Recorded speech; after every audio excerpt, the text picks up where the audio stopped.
Officer down! I repeat, officer down! Welcome back to 1033. This is your host, Nathan Kapler, a podcast created for a first responder by a first responder. If you are not a first responder, you still are welcome. This podcast is aimed directly at trauma and post-traumatic stress disorder. PTSD is complex and often misunderstood. Our brave men and women who serve our communities often end up with behavioral and psychological issues as a result of experienced trauma from their careers. My goal is to share what I know, my personal experience with PTSD as a retired police officer, and continue to advocate for mental health while providing support to those still in their careers. This podcast is not a substitute for professional medical help, and I strongly suggest if you are in fact suffering, you seek out professional medical advice. Please join me on this episode as I continue to expose the reality of PTSD challenges. I hope you enjoy this week's episode.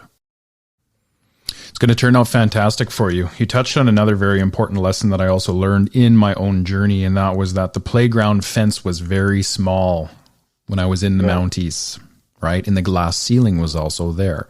And while they don't put you in a cage, there very much is a cage around you.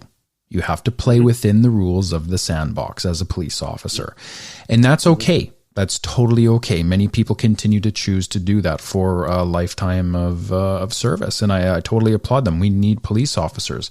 But I think eventually, too, when someone like yourself or even myself, we are met with the challenge of we fall apart in post-traumatic stress and mental health, we really need to rebuild ourselves. So you and I have done this in our own different, unique ways where we've found the people that we really enjoy listening to and we look to for guidance. We lean on them and we start to pull their ideas in and go, okay, this person that I was as a police officer doesn't serve me anymore. I'm done. I need to move on. I need to grow. And what am I going to do with myself? How am I going to grow? How am I going to rebuild myself? What do I want to look like? And there's nothing wrong. This is all part of life.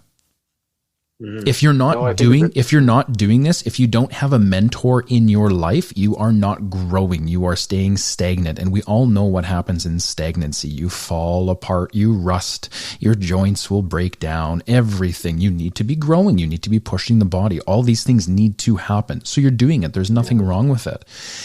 Yeah. And that, I think, I agree. Right? And having the ability to reflect back on your own journey and saying, okay, you know what? I'm going to now remove the glass ceiling. I'm going to shatter the walls down. I'm going to open up the playing field that I get to play on. This also touches on a very cool component, which I'm happy to see you walk through, and that's self-worth. Man, I'll tell you, that's taken some time to get here. My self-worth and self-confidence, it may be surprising for some people to hear, but it was in the dumps for many, many, many, many, many years. I faked it, to be honest. And a lot of my life, I was told I was a piece of shit. A lot of my life, I was told that I was useless. A lot of my life, I was told that I wasn't smart. Like all these things I've heard throughout childhood and up until 20s. Right? My entire life. So it takes time to break that away and build that confidence to think that I can run and break a record to run across Canada. And I will definitely say Sean Taylor is instrumental to build that confidence in my head. Because without his assistance and from elite performance coach, without his help, my confidence would not be there. Because I'm recognizing what I'm doing, and he's helping me recognize what I'm doing should build my confidence. Of course I should have confidence based on what I'm doing. But I second guess everything. I think I'm like, even after, like, man, if you were to be inside my head on some of these runs and after the runs and before the runs, you'd be like, what is wrong with you? Like, I feel at times that I'm useless, like terrible. Like I can't fucking do shit on these runs. But now that's not as much. Like I'm saying that used to be very prevalent, very prevalent. It's been a process, man. Like people may think I got my confidence and shit to get, man. No, man, it's taken a long time to get here. And, I wish I could tell people all the work that's been happening offline. And then people could truly understand the work I've been putting in hasn't been with the shoes on. It hasn't been running and at the gym. The work has been sitting right here and reading books and thinking and engaging and talking to the physical was getting better when I was sorting this out. So my mental health, when that was getting better, I could notice that I was able to output more. I was able to do more work physically. So what I've noticed is with the focus on improving my mental health, I've noticed an increase in my productivity physically. And I've also noticed an increase in my recovery based on, I use the Whoop strap and various different things to monitor my my heart rate and HRV and all these things. And I've been trending upwards. So I've been monitoring everything over the last 3-4 years, and everything's been trending slightly upwards since I've been improving my mental health. So yeah, they've been kind of going like this, if you were to look at the graph, but everything's kind of still trending this way. Since I've been improving my mental health and my physical capabilities have been improving. So I know the more I work on it, the better it's going to be and the easier things are going to feel and all that kind of stuff. So now I've got traction. I've got momentum now. So it's now it's just happening. It's just moving. So the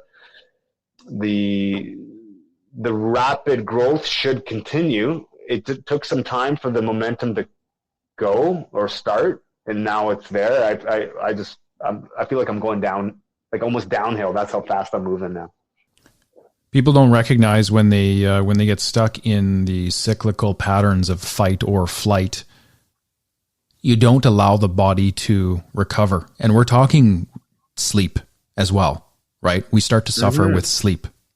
Mm-hmm. And when the body doesn't experience moments of not having anxiety, not having stress, not being hypervigilant, always on alert, having the panic attacks, the sweaty hands, all that stuff. If your body is constantly even engaged in a fight or flight response, it never gets time to come down and rest and recover and rebuild the cells.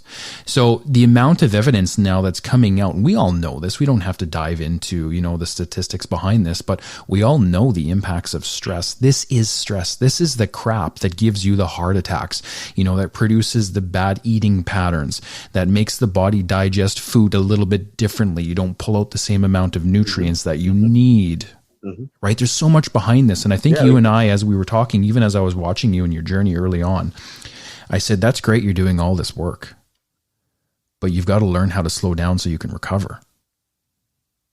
Mm-hmm. No, so and you were good to point that out, and it was right. So like,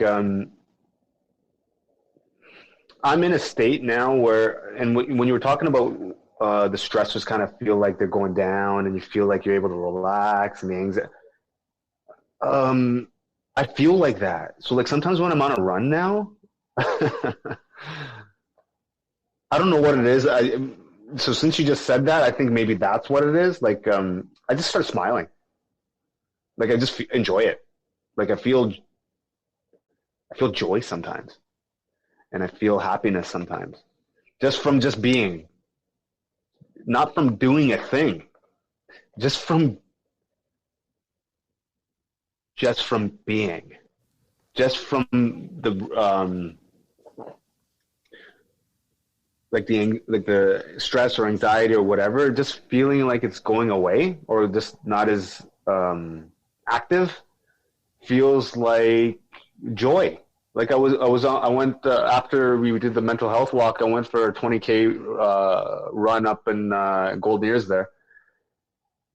It was a tough run. I haven't never done a trail like that. It was very technical, this, that, and the other. And I was just whatever. I was just smiling. I was just having fun. I wasn't putting pressure on myself. And it's nice when I'm doing so many runs, it's nice to be able to smile on some of them.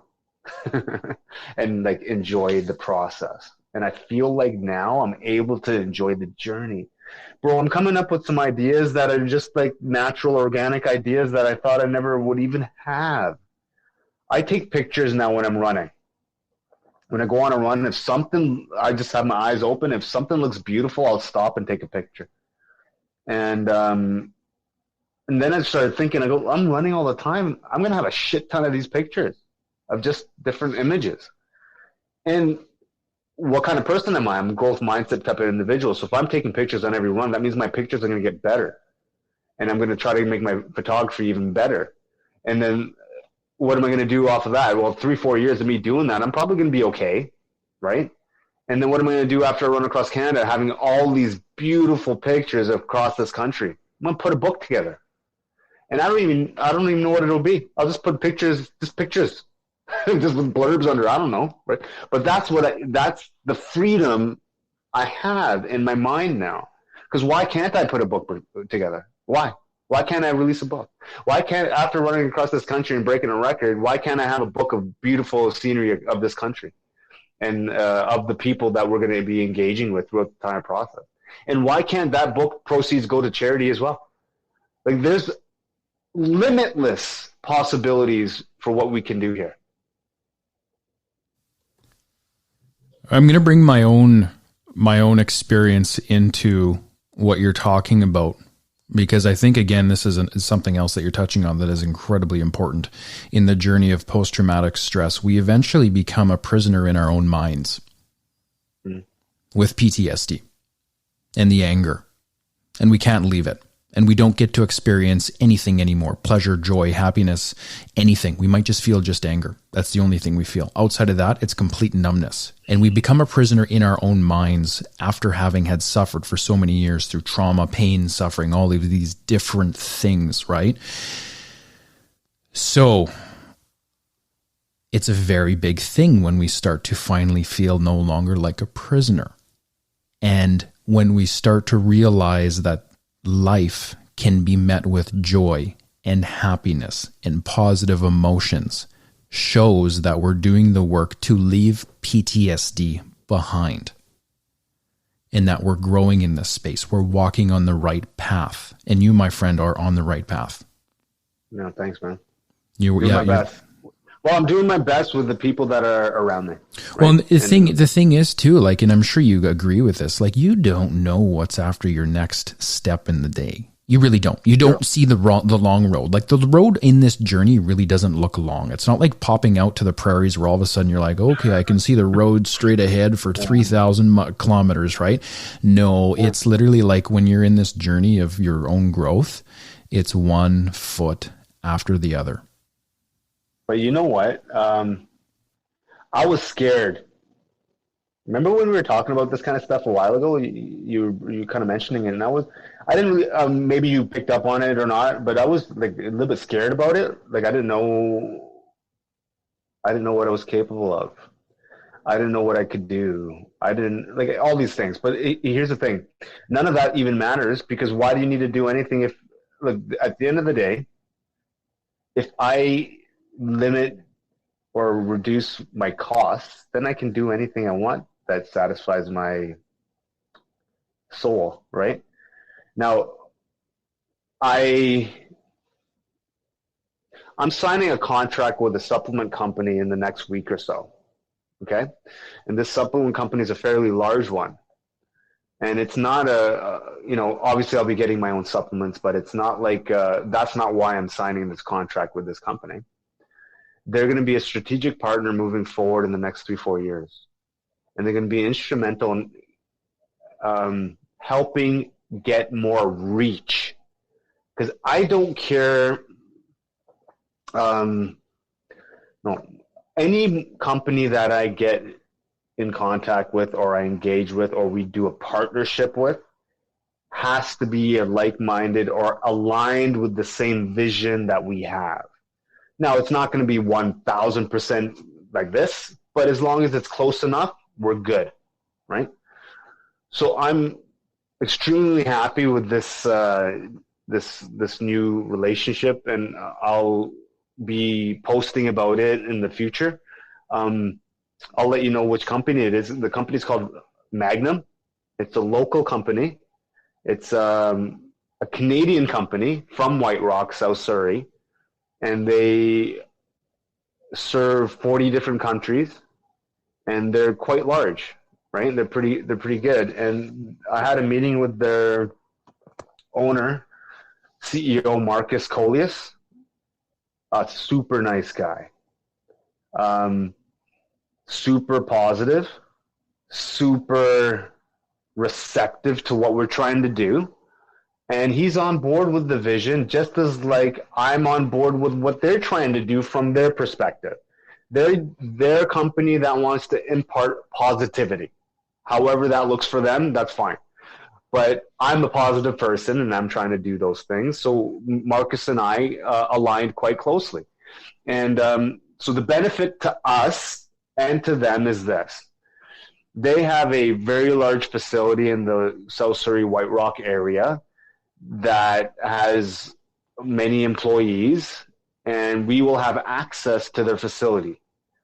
And they have a private gym facility as well we can utilize and do film and all that kind of stuff. And then anyways, it's a good partnership because he's a very good businessman, and he's got a lot of reach, and he can help from that perspective. Also, here's another thing that I think it's a real benefit to all of us, and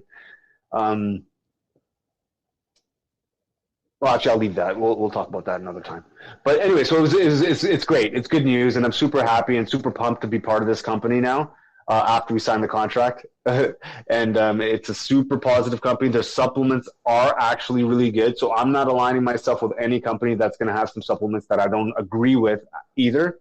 And so I don't feel comfortable like, if someone's going to say, hey, we'll give you this kind of money and you got to talk about it. Well, no, that's all good. I don't care. I don't care about money, right? It's about if the product, like I'm running across Canada, so I need the best supplements to help me.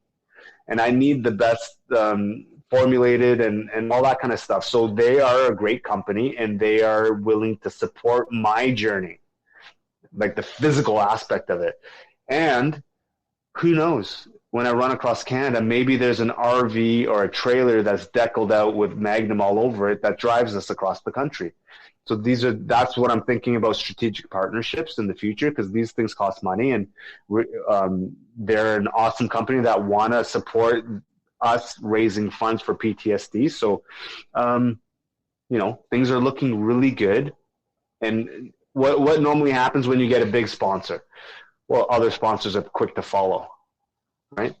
So watch what happens in the next few months.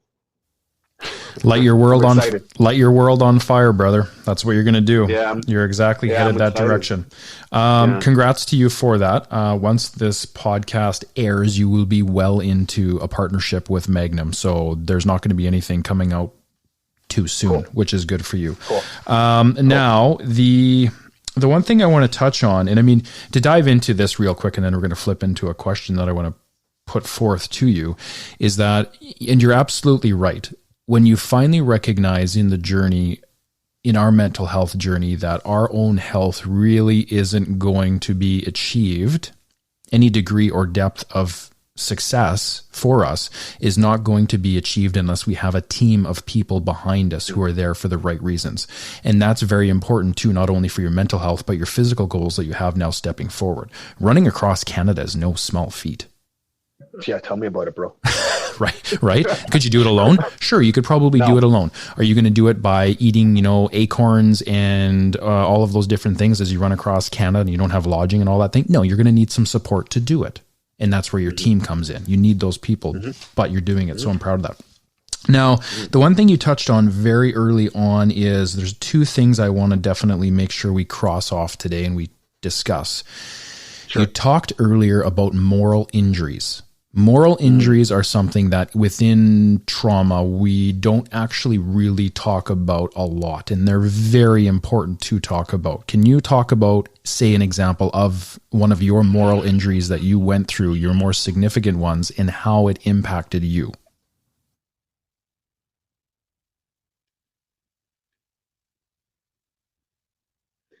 So, most of my moral injuries of late have been through work. And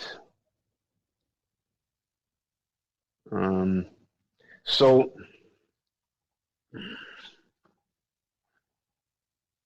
there's a lot of them, so I got to be careful on which ones I do mention, because some of them can be actually really detrimental to the agency itself.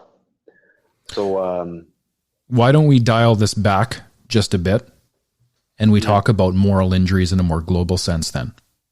Okay. Just so that we can explain it, because for moral injuries, and this is something I didn't really learn until much deeper into the journey of PTSD, but a moral injury for you, like say you're at work and morally, you know that you have to look after people, you have to care for your people at work, and you're told to not take care of them, right? Maybe you're in a position now of leadership and you're told to specifically not take care of that person or execute a certain order or something that you don't agree with. That is a moral injury. So these things, we can acknowledge that, yes, they've happened for you. There's been events where they go against your moral compass. Now, how does that, we can go from this point on, how does that impact you, or how did it impact you? Sure. I'll explain in generic terms how I would function in those environments where I felt a moral injury may be possible. So I'm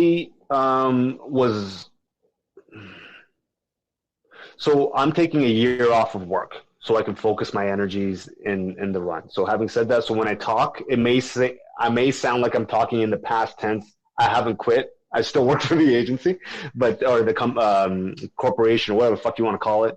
So having said that, moral injuries. Okay. So I was very vocal in my workplace. I would always help my colleagues, even if they weren't on my team. And any help that they required, I would also, I would guide them through those things, if it related to discipline or anything like that. So any sort of discipline related stuff for our colleagues, any, request that they needed some help with management, I would usually help, just because I've been around for a long time and I know a lot of people that work in that environment. And so having said that, I had been, from time to time, management would ask me to do certain things and I would never do it. I would always take the side of my peer rather than a supervisor that I disagreed with. And I would be vocal about it. But I would also use my skills to be able to assist people in a way that wouldn't hinder them. So I would use my judo skills, verbal judo, to negotiate, and things would work out for most part. But from time to time, there would be moral injuries where I would just I would not. How do we say this? Anyways, the point is, there would be moral injuries. How did I respond to those? Well, I was significantly damaged from multiple moral injuries, significantly traumatized. And I had to leave the workplace to process it. Because if I didn't, I'd be stuck in a negative feedback loop and angry the whole time. And I reflecting back now, I needed time away from work to be able to process those moral injuries. And now that I see them, I cannot go back. Like, the reality is, I have a certain perspective on things, and big institutions have their own, and they function in a certain way, and they don't allow for free thinkers and people who think outside the box. And that's what I do. And at this stage in my life, I want to be a free spirit and think freely, because I know with a free mind, I can affect more change, more positive change that way. So to answer your question, as vague as I possibly could be, I would say most of my injuries have been moral at work, and they were so significant that I do not have very much faith or trust in very many people in those environments.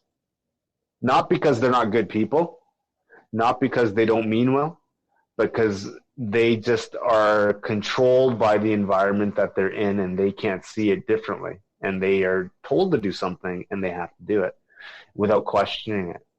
And I think if you're going to be a leader in an environment, if you disagree with an order or something, you fucking have to articulate why you disagree with it.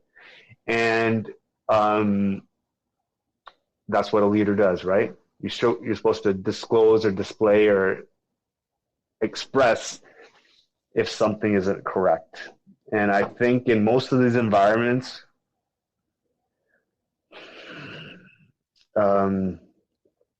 leadership is either unwilling or doesn't see or incompetent. And I don't want to be around it. Full stop. You had mentioned something earlier that I consider to be like profound, in a sense that you have now recognized that you're not going back. Nope. And again, like we talked earlier about how I'm sure so many people have helped you recognize this, Seb, Sean, a few others, maybe even myself too. And I don't take any credit for it. It just is, I give what I give, and that's, if it helps, it helps. The self-worth that you now have for yourself to stand up and say, draw a line in the sand and say, okay, no, I'm putting up a boundary. I'm not going back to that place. I'm not going back to that environment. I'm not going to go back to that way of being. And this doesn't work for me anymore. There was a very real cost, and I suffered through that cost for X amount of dollars a year in this belief that I was doing well in the world and affecting change. It's like the blue pill and the red pill in the Matrix. Eventually you wake up and you go, okay, I've been taking that pill for long enough now. I want to try it a different way. Yeah, I do. The moral injury is a huge component that makes up PTSD. Huge. And when you give up your moral compass, because sometimes, much like you, when you were met with those positions, you felt like you could vocalize that, okay, I can speak on my moral compass. I don't agree with this. And then hopefully deal with it and keep some of that moral compass together. Many of the people out there that experience a moral injury don't have the ability to speak about their moral compass in that situation. And they lose themselves through that means too. Again, death by 1,000 cuts. If you experience 1,000 moral injuries in your career, can you argue that your moral compass shifts now and it's spinning and you don't know which way is up anymore? Yeah, I'd agree with that. Actually, it makes a lot of sense. You lose yourself. Yeah. Actually, you know what? Yes, because everyone going into law enforcement, or at least you would suspect most people going into law enforcement, they want to do good, right? Generally speaking, right? They want to serve. So that includes managers, right? They do it because they want to help. They want to serve. Now, I'm not special where I keep my morals intact and they don't. So maybe they've gone through a process through their careers that they've just been shut down so much they don't have their voice anymore and they don't know what to do. Because there are a lot of people that I know that are good people, but they just don't know how to speak, right? And lucky for me, I was never one of those people. Maybe because my dad beat the shit out of me, or maybe because my brother beat the shit out of me. Whatever. There's benefits, pros and cons to whatever. So the pros to my childhood created somebody who will stand up for whatever the fuck I believe in, and I'm not scared, right? So if if I have a senior manager doing something that I disagree with and I call them out on it and tell them to go fuck themselves, I'm going to do it because it's not right. Now, is it the right way to do it? Probably not. But at least I stand on my morals and my integrity is intact, and I can say that with conviction. And yeah, I've told senior managers to go fuck themselves. And I'll say it again. I don't care. Now I'll probably get reprimanded for it, and that's okay too. Because what I did was right. I was righteous in any decision that I've ever made. It could have been done better. Of course. Anything I could do could be done better. But to answer your question, I feel joy now. Why would I want to not feel joy? Why would I want to put myself in an environment again where I'm not well? Why would I go to somewhere and not put my mask on? Right? Like, I want to take care of myself now. Why would I go back there for money? Fuck that. I was speaking to my dad last week. He made lots of money in the career that he had. 40 years ago, he had a master's in electrical engineering. He was making $120,000 a year at the corporation that he was at 40 years ago. Okay? 35, 40 years ago. He was making a lot of money back then.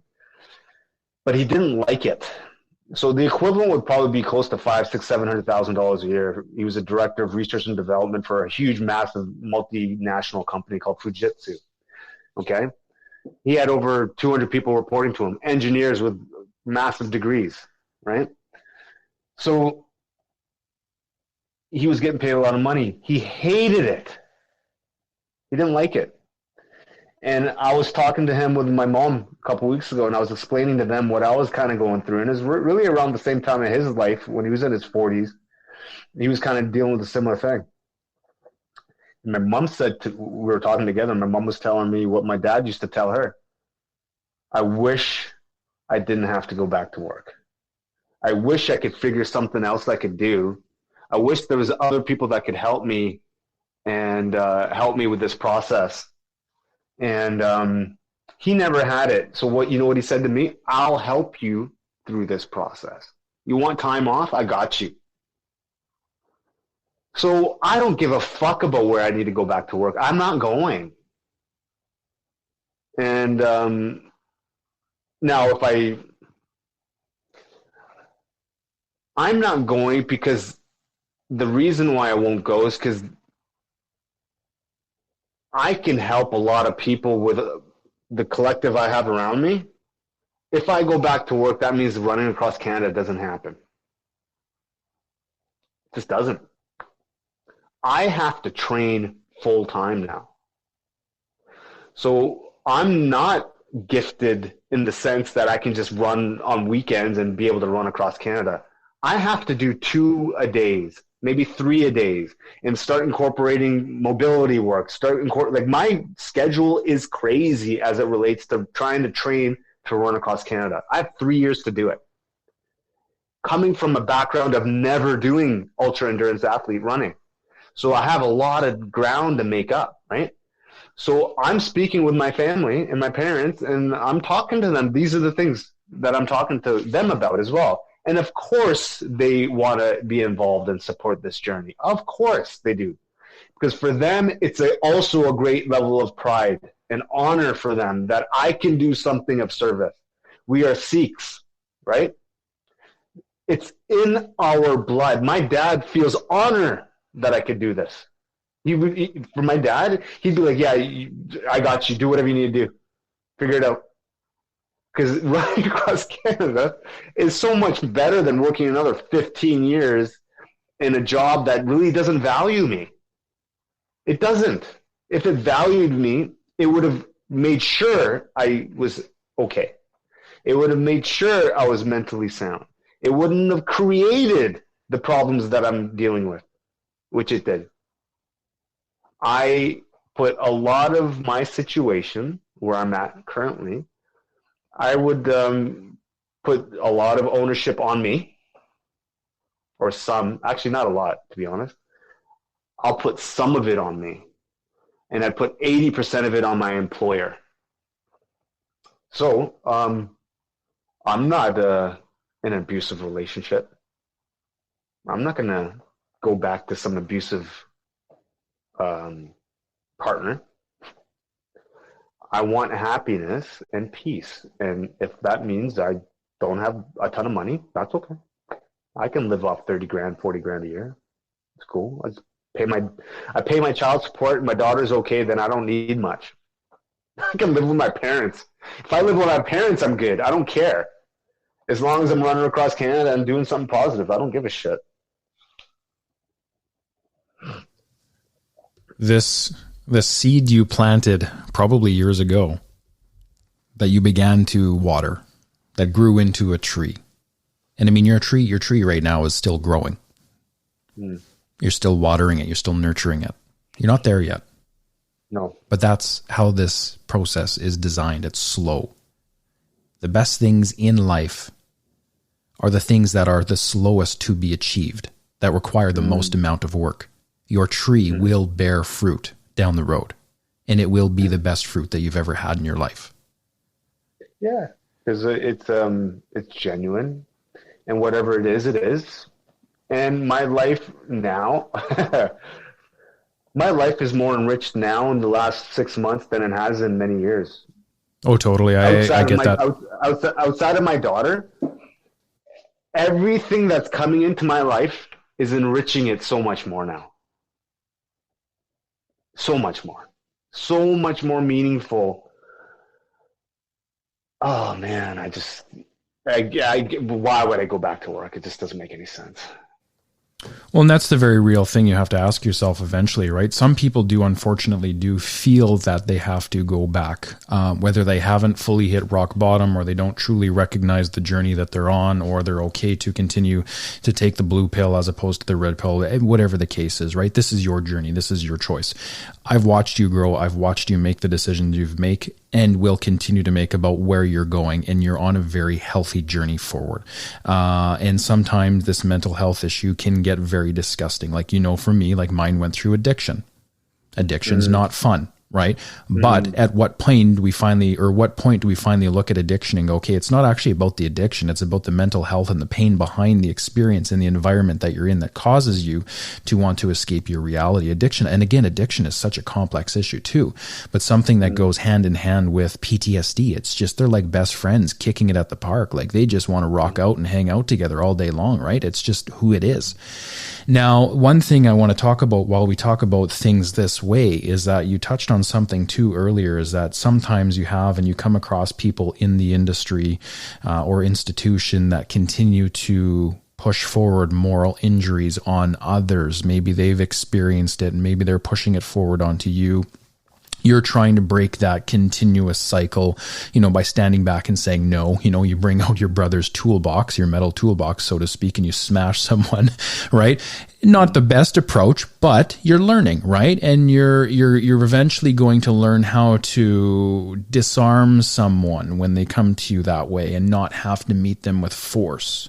That's kind of the next stage of the journey too, that you'll be able to challenge yourself on. I just want to, sorry to interrupt you, but I just want to clarify a little bit. I have always kept my wits about me at work. I've always been calm and engaged, like with the utmost professionalism. But at the time that I was aggressive with a senior manager in the sense of vocalizing my displeasure on how management was conducting themselves, it wasn't so much like aggressive, like physically. It was just vocalizing displeasure on how management was conducting themselves. Now, having said that, I was under multiple trauma responses, and I wasn't able to regulate my emotion perfectly in the moment when I told my senior manager to piss off. Now, having said that, every other time I've been very professional, and I always am professional.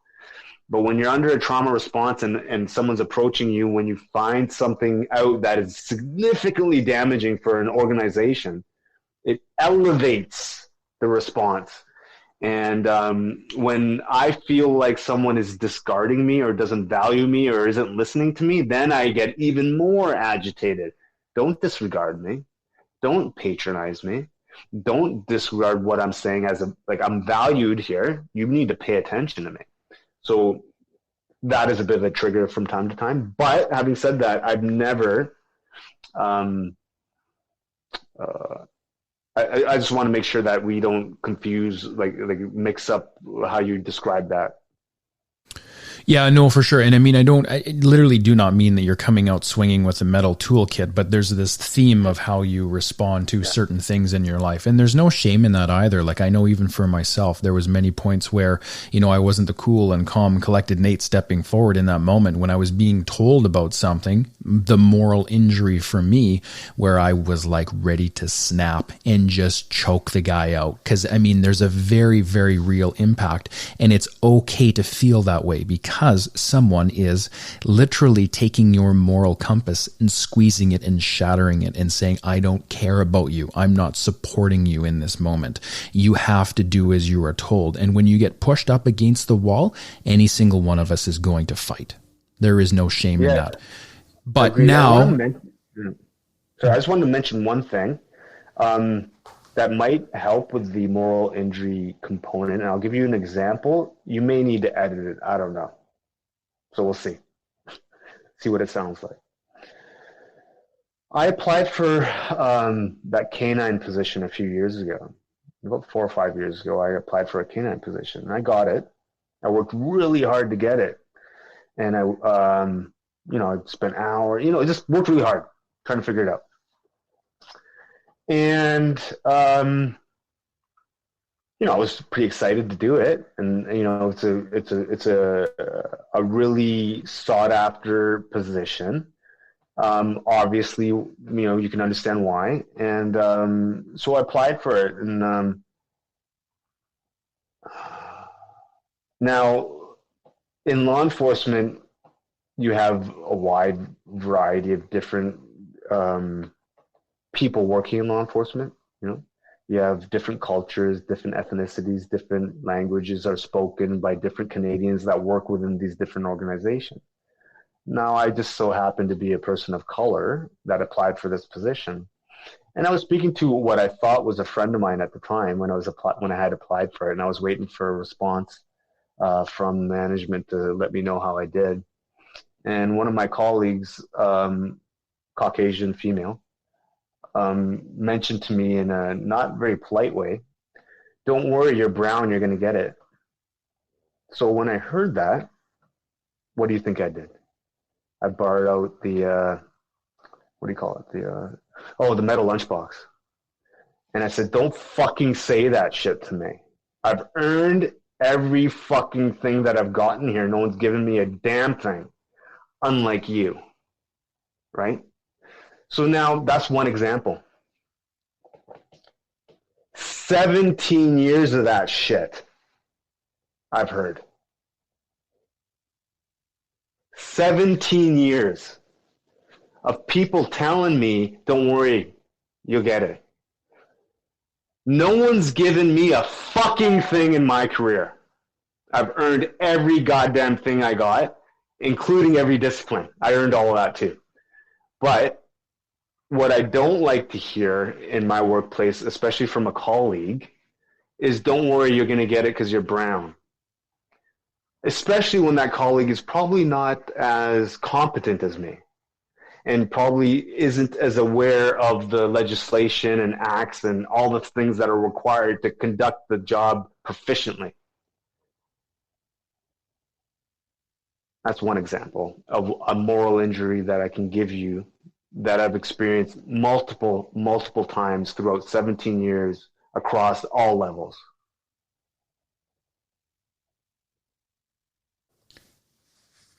They are very detrimental to our well-being. I'm going to tell you an example of the moral injury I came across, even in my own experience of the Mounties. Very, very early on in my service too. And I actually haven't even talked about this on the podcast, but to just build on kind of how painful these actually hurt and how real these moral injuries are. Cause there's different components of trauma that happen within the workplace. Everybody thinks that, okay, trauma is trauma. You go to a call, you see something bad, it's trauma. It's going to impact you. It's going to mess you up. Yes, that's true. But there's also moral injuries, which happen after the fact or during, where your moral compass is put into question. There's also sanctuary sanctuary trauma too. So when you step forward and you say, hey, I just went through something very serious, can we sit down and have a critical incident debrief or whatever, and you're not given that opportunity, now you're being told that you're not valued, you're not supported, your experience isn't to be honored. It halts your healing process. The very pain that you've now brought into yourself for, seeing X, Y, or Z, a dead body, whatever the horrible situation is that you're a part of, you can't actually heal from. So moral injuries are a part of this whole wheelhouse of issues that you can experience. It's not just limited to the trauma that you see and experience out on the street. It's also the people too after, like behind the scenes, that are telling you to do things a certain way, the institutional issues that exist. So for me, Mine looked very much like it checked all three of those boxes very rapidly. I got a call to go to I'm stumbling on my own words already. Fight or flight right there, right? Boom, here we go. Get a call to go to a possible suicidal male in Whistler way back in the day. And it was one of those phone calls. I came in from a dispatcher who's like, Nate, I'm actually going to call you on this one first because this one we think actually might be in process right now. And I'm like, oh, okay, I'm not going to wait for the call to come in. I'm going to go jump in my car. Where am I going? And they're like, go to this hotel. I'm like, okay, well, send me the details later and I'll read them on the way. So I take off like a shot, right? And I'm like, no way. I'm like, this sucks, right? Someone out there, and being an empathetic, compassionate human being that I am, I don't want somebody to kill themselves at all, right? You become a police officer to protect people, to help them live and survive and have an enriched life. And as I'm driving off to this, I get to this hotel and the poor lady at the front desk is like, she sees in me that I don't even have time to talk to her, but I'm like, give me a key card for every single door. I need access to go into a room. I can't tell you why, just give me the card right now. And she's like, here you go, right? Here's the card. I like literally take off down the hall to where this room is. I get to the door and I put my ear to the door real quick and I can hear there's a TV on the inside, and I go to use the key card and I'm like, no, it's dead bolted from the inside. And I'm like, so I'm like, this is not fun, right? Knocking on the door, frantic, what's going on? And I'm like, it's quiet. I don't like that. This could definitely be happening right now. We've got the right room. So as I'm about to kick the door, I radio out and I'm just like, hey, I need somebody to come with me. Here's where I'm at. I'm at a potential suicidal male here who's possibly in the process of taking his own life. I'm about to kick the door and go in. And you know what my supervisor said to me? He's like, don't kick the door. It's going to cost us too much money to replace. And I'm like, what? In that moment, there's your moral injury. Yeah. Right? Where you now have to look at your moral compass and go, wait a second, I'm not allowed to kick that door, even though this is happening right now. I knew it was happening in that moment. I knew, or it had just happened. Do I hold guilt over the fact that I could have kicked that door, went in and maybe saved this male? Absolutely. So afterwards, a supervisor takes his sweet time to come out. 10 minutes pass. He meets me in the hallway and I'm ready to kill him.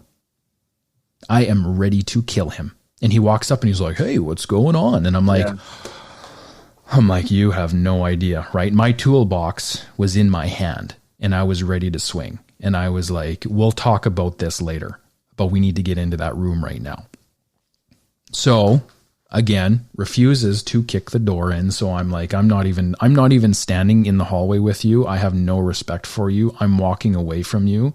I walked outside, and as I walked outside, I actually stumbled onto the back patio portion of this hotel, the side of the hotel, and scaled the balcony.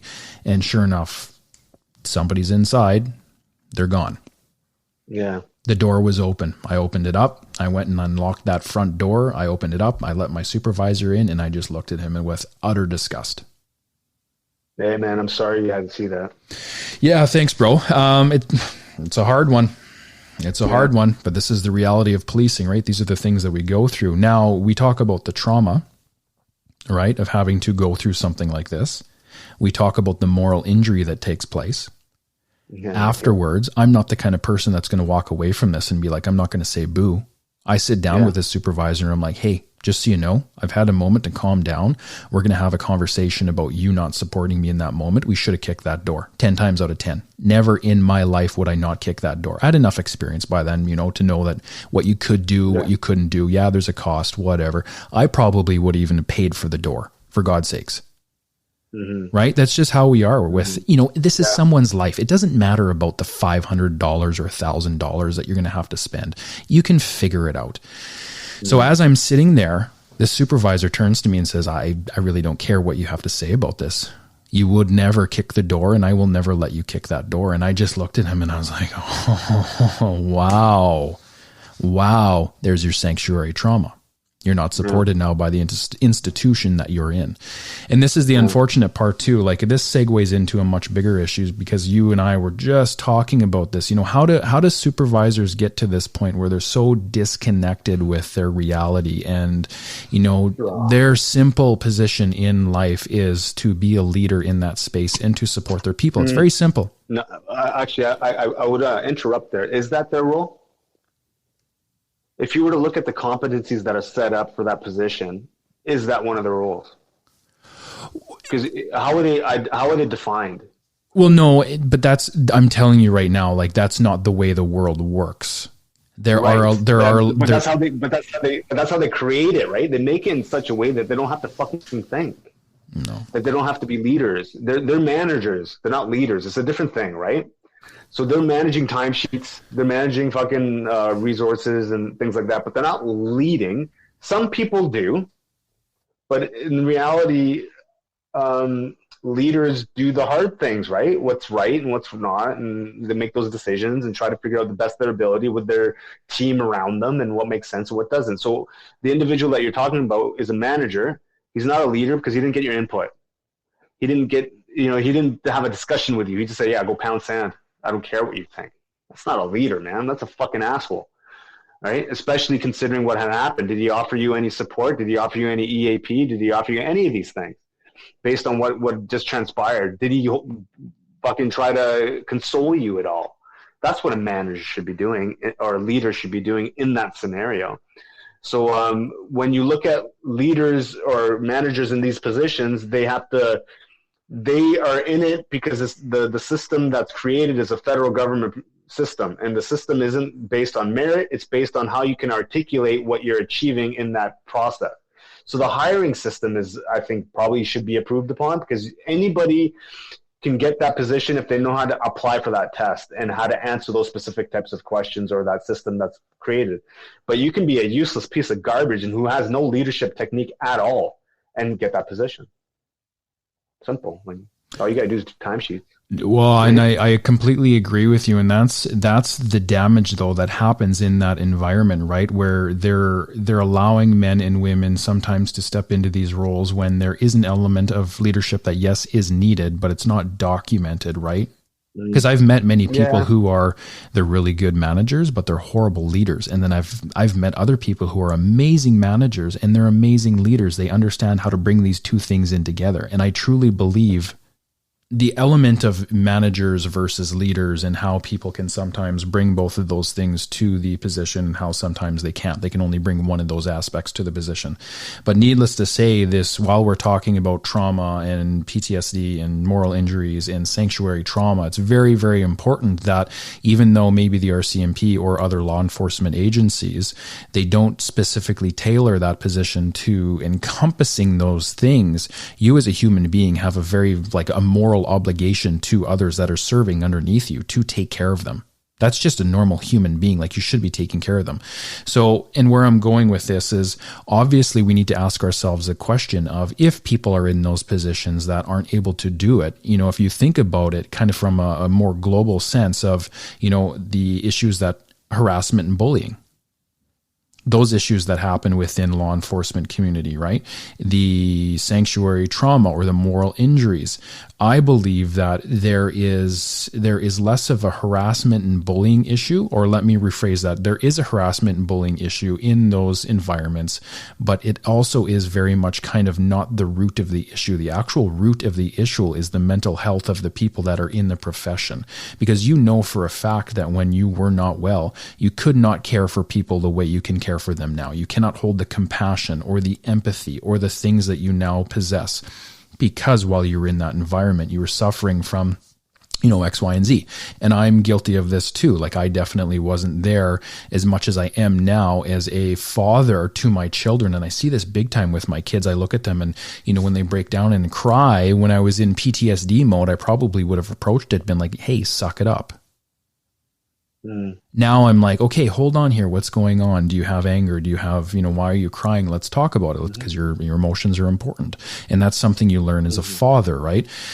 So that skill too can be brought into those positions. And I think it actually should be, because it's going to allow for a better sense of connection with your people. And it's going to help them heal from the trauma that they go through on a day-to-day basis. Maybe even prevent some of the moral injuries or the sanctuary trauma that actually does take place in the workplace. So when we think about this on a very global scale, I think a lot of these issues all come back down to the mental health of our people. And we need to do a better job of supporting them. And what you and I are doing even here and just now is we're having that conversation, and we're giving the gifts up on a silver platter, and we're saying, here, we've learned so much from the outside. Here you go. Here's how you do it. Yeah, I think, there's a couple things I want to unpack what you just mentioned there. So I spent a lot of time asking people questions, right? And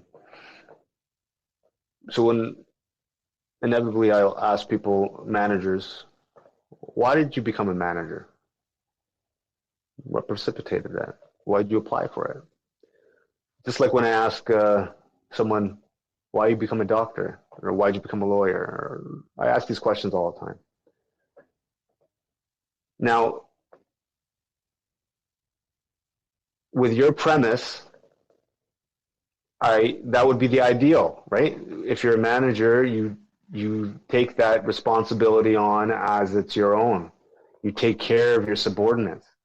I think that's the ideal, but that's not the perception when people take those positions.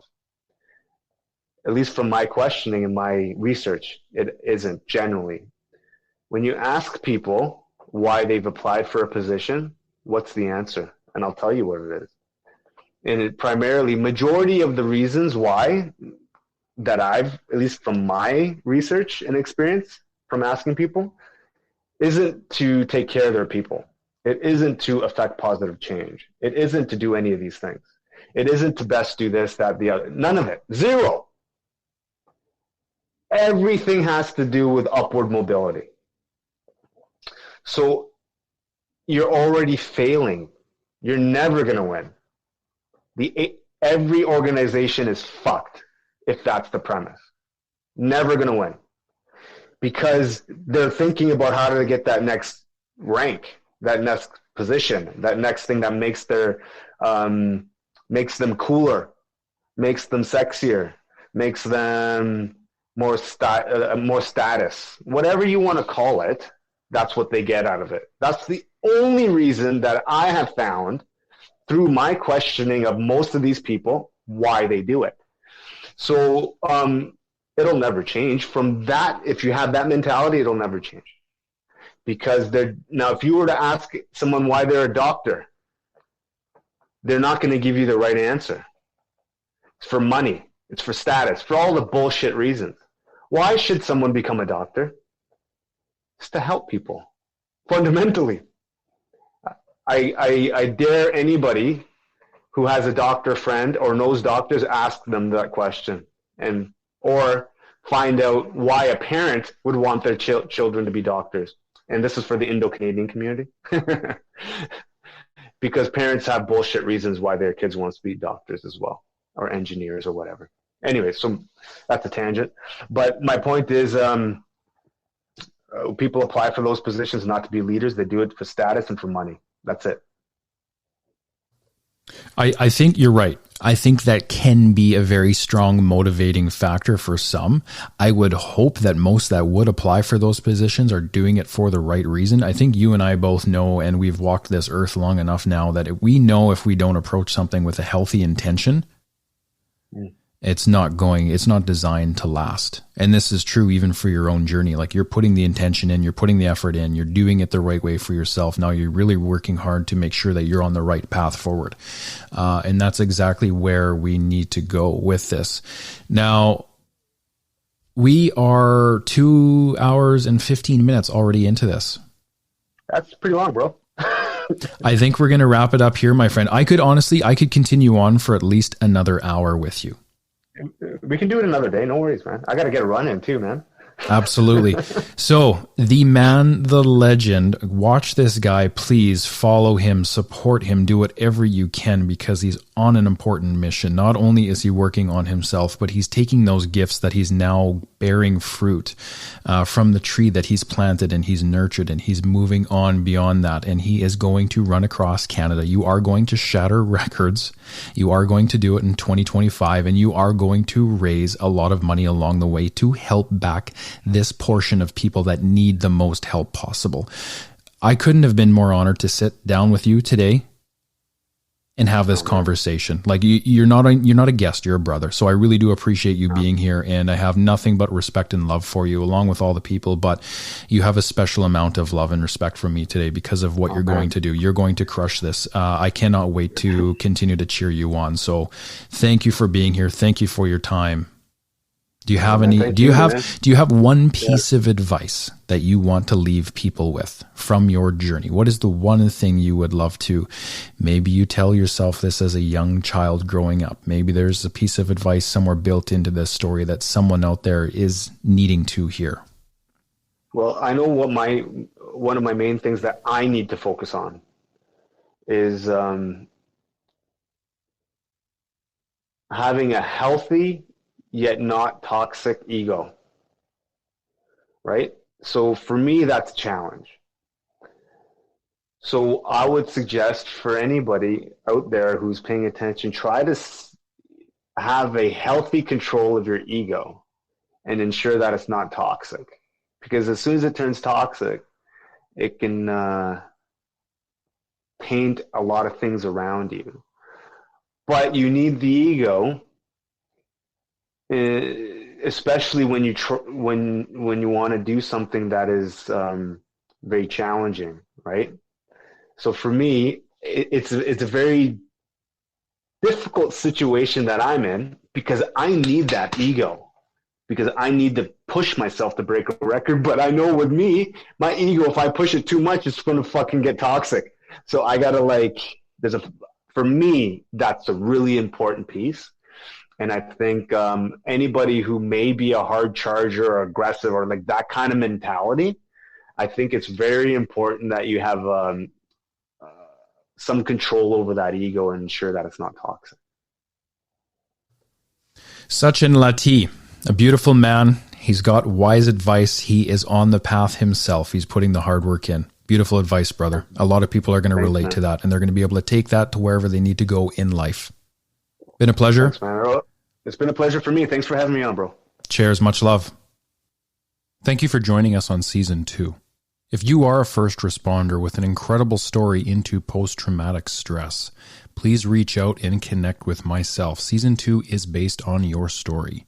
And if you want to step up to the plate and share your story with the world, I would be more than honored to help you do that. Thank you for your continued support with this project, and thank you for tuning in today.